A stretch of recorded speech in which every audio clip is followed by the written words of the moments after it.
બનાસકાંઠાના સુઈગામ તાલુકાના ડાભી ગામની સરકારી શાળામાં શિક્ષકોની ઘટને લઈને ગ્રામજનોમાં રોષ યથાવત છે। સતત બીજા દિવસે પણ ડાભી માધ્યમિક શાળાને ખંભાતી તાળા યથાવત રાખ્યા। વાલીઓનું કહેવું છે કે જ્યાં સુધી શાળામાં વિદ્યાર્થીઓને પૂરતી સુવિધા અને શિક્ષકોની ઘટ પૂરી નહીં થાય ત્યાં સુધી વાલીઓ શાળા ન ખોલવા અડગ રહેશે। જવાબદાર વહીવટીતંત્ર વાલીઓને મનાવવા ઊણું ઉતર્યું, પરંતુ વાલીઓ માંગ પર અડગ છે।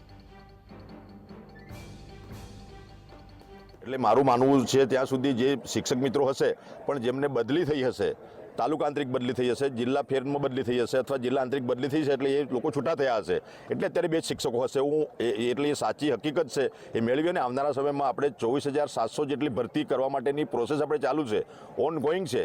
1 થી 5, 6 થી 8, 9 થી 10 અને 11-12 હાયર સેકન્ડરી સુધીની ભરતીની પ્રક્રિયા ઓલરેડી ચાલુ છે। એટલે ટૂંકા સમયમાં જે ખૂટતી કડી છે એ તમામ શિક્ષકો, જૂના શિક્ષકોના માધ્યમથી અને નવી ભરતી કરીને 24,700 જેટલી ભરતીઓ ચાલુ વર્ષે માત્ર 1-2 જાન્યુઆરી સુધીમાં પૂર્ણ કરવાના છે। એટલે એના માટે શિક્ષણ બગડશે એવું આપને કદાચ લાગતું હોય એ બનશે નહીં। અમે એની વૈકલ્પિક વ્યવસ્થા અમારા ડીઓડીપીઓ કરતા જ હોય છે।